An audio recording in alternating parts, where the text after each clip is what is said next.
नमस्कार, आप देख रहे हैं कैपिटल टीवी और मैं हूं आपके साथ वक्ता।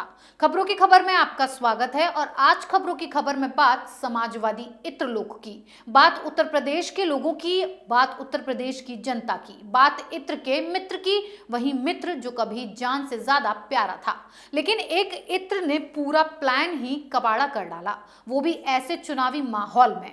इनकम टैक्स डिपार्टमेंट भी हरजाई बन गया, लेकिन ऐसे समय में अखिलेश यादव को बिजली का झटका लगा तो वो बिजली पर चुनावी दांव खेल गए और नया चुनावी दावा कर डाला। समाजवादी इत्र लॉन्च करने वाले सपा एमएलसी पुष्पराज जैन और कन्नौज के इत्र कारोबारियों पर इनकम टैक्स का शिकंजा कसा गया है।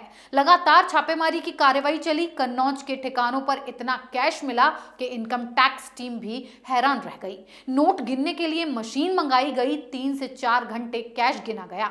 इत्र कारोबारी पीयूष जैन के यहां हुई छापेमारी में करोड़ों की बेनामी संपत्ति मिलने के बाद जीएसटी इंटेलिजेंस टीम और सजग और सतर्क हो गई। वहीं इनकम टैक्स डिपार्टमेंट ने भी तैयारी कर ली। इनकी रडार पर कानपुर और कन्नौज के कई इत्र कारोबारी आ गए। इसी कड़ी में समाजवादी पार्टी के एमएलसी और समाजवादी इत्र लॉन्च करने वाले पुष्पराज जैन के 50 से ज्यादा ठिकानों पर छापेमारी की गई। ये छापेमारी लगभग 60 घंटे चली। उनके कन्नौज स्थित घर से कैश मिलने की खबर आई, जिसे गिनने के लिए इनकम टैक्स अधिकारियों ने नोट गिनने की मशीन मंगाई। इसी बीच पुष्पराज के करीबी याकूब मियां के भाई मलिक मियां के कन्नौज ठिकानों पर भी छापेमारी की गई। दुर्भाग्य से ये भी इत्र कारोबारी ही हैं और यहां से भी बैग में नोटों का जखीरा मिला। सोने का बड़ा खजाना मिला। मशीनों से नोट गिने गए। मशीनों को भी ये नोट गिनने में लगभग 3 घंटे लगे। महानिदेशक जीएसटी इंटेलिजेंस ने पीयूष जैन के ऑपरेशन तहखाने के बाद आयकर विभाग और जीएसटी इंटेलिजेंस ने उत्तर प्रदेश के इत्रलोक यानी कन्नौज में ऑपरेशन खुशबू को अंजाम दिया। आयकर विभाग की टीम कन्नौज में डेरा डालकर समाजवादी पार्टी के विधान परिषद सदस्य पुष्पराज उर्फ पंपी जैन के घर, फैक्ट्री समेत अन्य ठिकानों पर छानबीन कर रही थी। ये कार्रवाई लगभग 3 दिन चली, जहां से जांच टीम को पुष्पराज जैन के घर और फैक्ट्री से आयकर विभाग को कुछ इलेक्ट्रॉनिक एविडेंस मिले हैं। कुछ दस्तावेजों के मिलने की भी बात सामने आई है। आयकर विभाग ने कुछ और अधिकारियों को मुंबई से कन्नौज बुलाया है। दरअसल सपा एमएलसी पंपी जैन सहित कन्नौज के कई बड़े इत्र कारोबारियों पर आयकर छापे की तैयारी 2 महीने पहले से ही थी। कारण यह था कि कानपुर, कन्नौज समेत यूपी के कई क्षेत्र के इन इत्र कारोबारियों को लेकर ये सूचनाएं मिल रही थी कि यहाँ टैक्स की चोरी और अवैध व्यापार का काम धड़ल्ले से चल रहा है। व्यापार, टर्नओवर, आईटीआर की गहन छानबीन की जा रही थी। साथ ही कन्नौज, कानपुर से लेकर मुंबई तक फैले उनके बिजनेस का पूरा ब्यौरा जुटाया जा रहा था। जांच में केंद्रीय एजेंसियों ने यह पाया कि ये व्यापारी जितना इनकम टैक्स रिटर्न फाइल करते हैं, उसकी तुलना में इनका व्यापार कहीं ज्यादा बड़ा है। टैक्स चोरी में इन कारोबारियों के रिश्तेदार भी प्रत्यक्ष और अप्रत्यक्ष रूप से संलिप्त पाए गए थे। जांच एजेंसियों को संदेह है कि कई डमी नामों का प्रयोग करके व्यापार किया जा रहा था, जबकि असल में कारोबार के असली मालिक ये इत्र कारोबारी थे।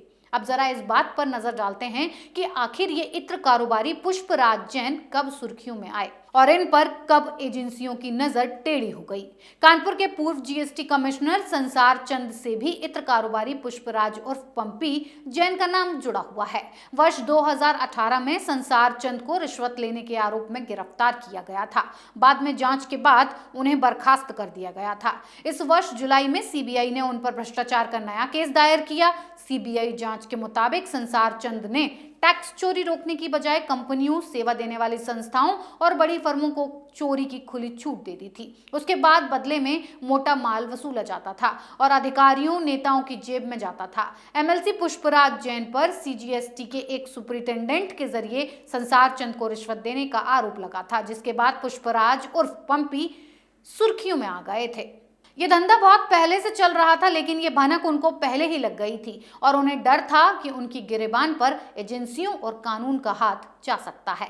इसीलिए और अपने काले कारनामों को छुपाने के लिए पुष्पराज जैन 2016 में समाजवादी पार्टी के विधान परिषद सदस्य बन गए। अखिलेश यादव, जो अब तक पीयूष जैन को बीजेपी का आदमी बता रहे थे, अब क्या कहेंगे? क्या पुष्पराज जैन को भी बीजेपी का एमएलसी बता देंगे? जब नोट गिनने की मशीन मंगाई गई तो लाजमी है मामला बड़ा है और यह अखिलेश यादव और समाजवादी पार्टी के लिए गहरा सदमा हो सकता है।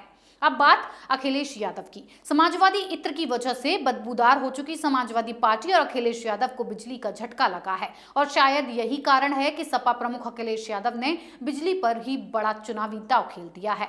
अखिलेश यादव ने यूपी चुनाव को लेकर एक बड़ा दावा किया है। सपा अध्यक्ष अखिलेश यादव ने नव वर्ष पर सपा कार्यकर्ताओं को संबोधित करते हुए ऐलान किया कि प्रदेश में सपा की सरकार बनने पर घरेलू उपभोक्ताओं को 300 यूनिट फ्री बिजली दी जाएगी। इसके साथ ही किसानों को सिंचाई के लिए मुफ्त बिजली दी जाएगी। समाजवादी पार्टी की सरकार बनने पर हम समाजवादी लोग जब सरकार बना लेंगे तो 300 यूनिट घरेलू बिजली फ्री होगी। समाजवादी सरकार बनने पर 300 यूनिट बिजली घरेलू फ्री होगी और इसके साथ साथ हमारे किसानों की पूरी सिंचाई पहले की तरह फ्री होगी, माफ होगी। आपको बता दें कि अखिलेश यादव की ये घोषणा यूपी में महत्वपूर्ण है क्योंकि आम आदमी पार्टी ने भी यूपी में सरकार बनने पर 300 यूनिट बिजली फ्री देने का वादा किया है। अब इस घोषणा से सपा ने आपका एक चुनावी वादा अपना लिया है, या यूं कहें कि अरविंद केजरीवाल की घोषणा पर अखिलेश यादव ने अतिक्रमण कर लिया है। अखिलेश यादव ने यहां कार्यकर्ताओं को संबोधित करते हुए ऐलान किया कि नए साल पर हर कोई नया संकल्प लेता है। हमारा संकल्प है कि सरकार बनने पर घरेलू उपभोक्ताओं को 300 यूनिट फ्री बिजली दी जाए। वहीं सपा प्रमुख अखिलेश यादव ने यहां इत्र और छापेमारी मामले को लेकर तंज कसा और गुलदस्ता लेकर आए सपा कार्यकर्ताओं से कहा कि अगर ये गुलदस्ता आपने मुझे कन्नौज में दिया होता तो इसे भट्टी में डालकर इससे इत्र निकाल लेते। अखिलेश यादव ने भाजपा पर तंज कसते हुए कहा कि उन्हें सपा के कारोबारी पर छापेमारी करनी थी पर अपने ही कारोबारी पर छापा मार दिया। ये डिजिटल इंडिया की गड़बड़ी है। अखिलेश यादव यहां पूरी तरह चुनावी मोड में नजर आए और कार्यकर्ताओं से आह्वान किया कि चुनाव की तैयारी में जुट जाइए। जनता में जिस तरह का समर्थन सपा को मिल रहा है उससे प्रदेश में सपा सरकार बनना तय है। कार्यकर्ताओं के गुलदस्ता भेंट करने पर अखिलेश यादव ने कहा कि जो लोग गुलदस्ता लेकर आए हैं वो पार्टी को अपने बूथ पर जिताने की जिम्मेदारी लें। 2022 प्रदेश के लिए परिवर्तन का वर्ष साबित होगा।